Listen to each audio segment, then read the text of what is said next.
Sel nädalal Ameerika Ühendriikide asepresident kogus miljoneid dollareid oma poliitilise tuleviku jaoks mehe kodus, kelle raha aitas üles ehitada Tucker Carlsoni valeinformatsiooni impeeriumi, istudes samal ajal vaid mõne jala kaugusel Katari registreeritud esindajast. Asepresident J.D. Vance korraldas annetuste kogumise ürituse Pakistani-Iraani ärimehe Omid Maliki Southamptoni kodus. See tõi vabariiklikule rahvuskomiteele üle 5 miljoni dollari umbes 35 inimeselt, kusjuures istekohtade hinnad ulatusid kuni veerand miljoni dollarini.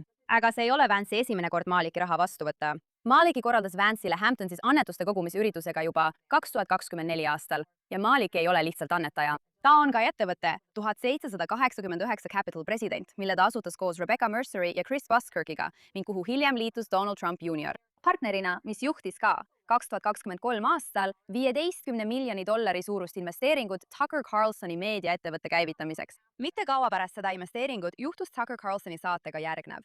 Justiitsministeeriumile esitatud varaandmetest selgub, et ettevõtte nimega Luminate Advisors sai Katari saatkonnad Washingtonis $180,000 kuus, et korraldada Katarile meedias esinemisi.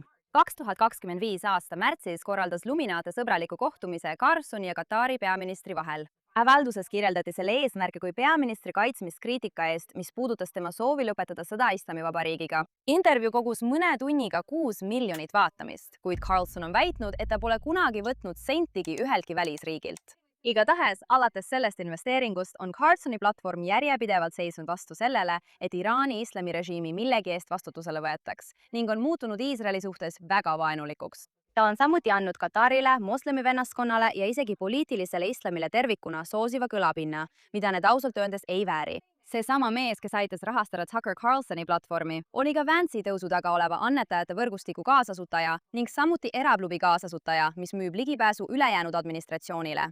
Need on 3 eraldi mõjutushooba praeguse Valge Maja administratsiooni mõjutamiseks. Kõik seotud samade inimestega, kellel on murettekitavad sidemed Katariga. Lisaks sellele on dokumenteeritud muster vaenulikest juudivastastest ja ausalt öeldes ka Ameerika vastastest väärtustest, mis pärinevad projektidest, millega ta jätkuvalt ühel või teisel moel seotud on. See ei tõesta küll, et Malik oleks vastutav, kuid see õigustab kindlasti põhjalikumat uurimist välismõjude osas, eriti arvestades seda mustrit, mida me Katarist näeme.